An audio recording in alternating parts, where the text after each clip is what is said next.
नमस्कार, मैं अंजलि मिश्रा। स्वागत है आप सभी का द न्यूज में। आपको बता दें कि इजराइल और हमास के बीच जारी जंग के बीच जिस तरीके से इजराइल ने ताबड़तोड़ एक्शन लिए हैं, इसके बाद अब हमास घुटनों पर आ गया है और ये कह रहा कि हम संघर्ष विराम के लिए तैयार है।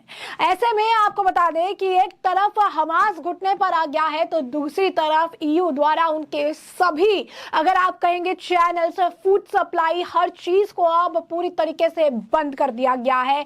फिलिस्तीन के लिए ये बड़ा झटका है, जहां पर फिलिस्तीन पर ईयू द्वारा ये बड़े एक्शंस लगातार जो है लिए जा रहे हैं। और इसी बीच अब आपको बता दें कि फिलिस्तीन को पहले तो नाकाबंदी की गई थी, इजरायली डिफेंस मिनिस्टर का बयान था, और अब फिलिस्तीन को बड़ा झटका तब लगा जब जर्मनी और ऑस्ट्रेलिया के बाद ईयू ने फिलिस्तीन की सारी फंडिंग जो है रोक दी। और इसी के साथ इजरायली प्रधानमंत्री जो है बेंजामिन नेतन्याहू ने हमास को खुली चेतावनी भी दे डाली है। हमास ने पहले यह कहा था कि जितने एयर स्ट्राइक होंगे उतने सिविलियन मारे जाएंगे और इजराइल के जो बंधक बनाए हुए लोग हैं उन्हें जो है मारना शुरू करेंगे। लेकिन अब इजरायली पीएम ने भी चेतावनी देते हुए ये कह दिया है कि जंग की शुरुआत हमने तो नहीं की थी, लेकिन जंग को खत्म करने का काम इजराइल जरूर करेगा। मामला क्या है विस्तार से समझेंगे। सबसे पहले हम बात कर लेते हैं कि आखिर हमास जो इतने दिनों से लगातार बमबारी, गोलीबारी बरसा रहा था, ब्रूटली औरतों और बच्चों का कत्ल कर रहा था,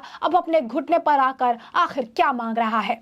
तो आतंकी संगठन हमास ने इजराइल पर 5000 से ज्यादा रॉकेट छोड़कर युद्ध छेड़ दिया। खुद पर हुए हमले के बाद इजराइल ने हमास के खिलाफ युद्ध का ऐलान कर दिया। लड़ाई के तीसरे दिन इजराइल ने गाजा पट्टी की घेराबंदी करते हुए बिजली, ईंधन, खाने पीने के सामान की आपूर्ति रोक दी। इसके साथ ही इजराइल ने फिलिस्तीनी आतंकी संगठन के खिलाफ अपने 3 लाख रिजर्व सैनिक भी उतार दिए। इससे हमास दबाव में आ गया है और उसने संघर्ष विराम का प्रस्ताव दिया है। हमास के वरिष्ठ नेता मूसा अबू मरजूक ने एक बयान जारी कर कहा, हमने अपना लक्ष्य हासिल कर लिया है, हम इजराइल से संभावित संघर्ष विराम पर संवाद के लिए तैयार है। वहीं इजराइल ने गाजा पट्टी से जुड़े दक्षिणी इजराइल के कस्बों, शहरों, बस्तियों में हमास आतंकियों की तलाश तेज कर दी है। इजराइल के रक्षा मंत्री योव गैलेट ने कहा कि हम मानव के रूप में जानवरों से लड़ रहे हैं और उसी हिसाब से फैसले ले रहे हैं। बता दें, शनिवार से शुरू हुए इस युद्ध में अब तक दोनों तरफ से 1547 लोग अपनी जान गंवा चुके हैं। अकेले इजराइल ने 73 सुरक्षा कर्मियों समेत 900 लोग जो है मारे गए हैं, जबकि इजराइल की जवाबी कार्रवाई में गाजा पट्टी में अब तक 700 फिलिस्तीनी जान गंवा चुके हैं। इजरायली सेना के प्रमुख प्रवक्ता रियर एडमिरल डेनियल हगारी ने कहा कि हमास के नियंत्रण के दक्षिणी इजराइल के 24 में से 15 क्षेत्र खाली करा दिए, शेष 24 घंटे में मुक्त करा लेंगे। हगारी ने कहा कि जिन जगहों से कटीली बाढ़ तोड़कर आतंकी घुसे थे वहां टैंक तैनात किए गए, घुसपैठ पर ड्रोन से नजर रखी जा रही। अब तक 3 लाख रिजर्व समेत करीब 5 लाख सैनिक मैदान में उतारे हैं। हमास हमले के लिए गाजा पट्टी का उपयोग कर रहा है, हमारा लक्ष्य उसका नियंत्रण खत्म करना है। हमास ने कहा कि यह यरूशलेम से अलास्का मस्जिद को इजराइल की तरफ से अपवित्र करने का बदला है। हमास ने कहा कि इजरायली पुलिस ने अप्रैल 2023 में अलास्का मस्जिद में ग्रेनेड फेंक इसे अपवित्र जो है कर दिया था। इजरायली सेना लगातार हमास के ठिकानों पर हमले कर रही है और अतिक्रमण कर रही है। इजरायली सेना हमारी महिलाओं पर हमले कर रही है। हमास के प्रवक्ता गाजी हमाद ने अरब देशों से अपील की कि इजराइल के साथ अपने सभी रिश्तों को तोड़ दे। हमाद ने कहा कि इजराइल एक अच्छा पड़ोसी और शांत देश कभी नहीं हो सकता है। दुनिया भर में युद्ध के बाद से लगातार जो है प्रदर्शन हो रहे हैं, कोई इजराइल का पक्ष ले रहा है तो कोई फिलिस्तीन के समर्थन में खड़ा है। इसी तरह ब्रिटेन में भी युद्ध के बाद 2 गुट सामने आए जो सोमवार देर रात आपस में भिड़ गए। इसके अलावा इजराइल हमास युद्ध के बीच कांग्रेस कार्य समिति ने जो है प्रस्ताव पारित कर तत्काल युद्ध विराम समेत सभी मुद्दों पर दोनों देशों को आपस में बातचीत का आह्वान किया। अगर गाजा में नागरिकों को आपको बता दें कि निशाना बनाया तो हमास ने जब इजराइल को चेतावनी दी तो नेतन्याहू बोले कि यह तो बस शुरुआत है, आगे देखते जाओ क्या होता है। तो हमास के आतंकी हमलों के बाद इजराइल की तरफ से हो रही जवाबी कार्रवाई पर चेतावनी दी। हमास की सैन्य शाखा की तरफ से कहा गया कि जब भी इजराइल गाजा में बिना किसी चेतावनी के नागरिकों को उनके घरों में निशाना बनाएगा तो आतंकवादी एक बंधक नागरिक की हत्या कर देगा। इस चेतावनी के बाद इजरायली पीएम बेंजामिन नेतन्याहू की तरफ से भी हमास को आगाह किया गया। उन्होंने कहा कि हमास ने जिस युद्ध की शुरुआत की है उसे खत्म इजराइल करेगा। और क्या कुछ कहते नजर आए बेंजामिन नेतन्याहू, जरा सुनिए। Israel is at war. We didn't want this war. It was forced upon us in the most brutal and savage way. But though Israel didn't start this war, Israel will finish it. Once the Jewish people were stateless, once the Jewish people were defenseless, no longer. Hamas will understand that by attacking us, they've made a mistake of historic proportions.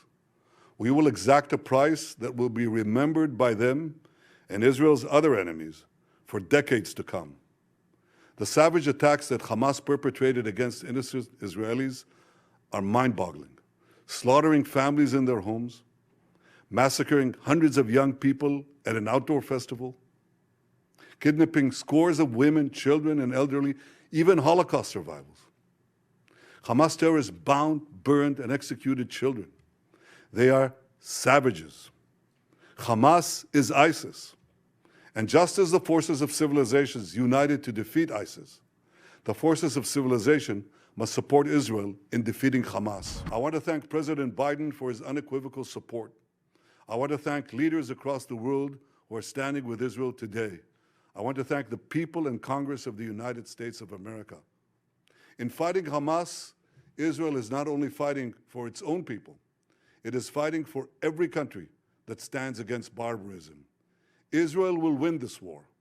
And when Israel wins, the entire civilized world wins. तो जैसा कि आपने सुना, उन्होंने ये कहा कि Israel didn't started the war but it will and the war, यानी इजराइल ने इस जंग की शुरुआत तो नहीं की लेकिन इजराइल इसे खत्म जरूर करेगा। इस दौरान वो जो बाइडेन समेत सभी देशों का धन्यवाद भी करते नजर आए जो इस वक्त मजबूती से इजराइल के साथ खड़ा है। और आपको बता दें कि जिस तरीके से हमले हो रहे हैं, अभी तक इस जंग में कुल 1200 लोगों की मौत हो चुकी है जबकि कई लोग घायल हैं। हमास से जुड़े संगठन अल कसम ब्रिगेड के प्रवक्ता अबू ओबैदा ने कहा कि गाजा में नागरिक क्षेत्रों में इजराइल की तरफ से हमले में तेजी आ रही है।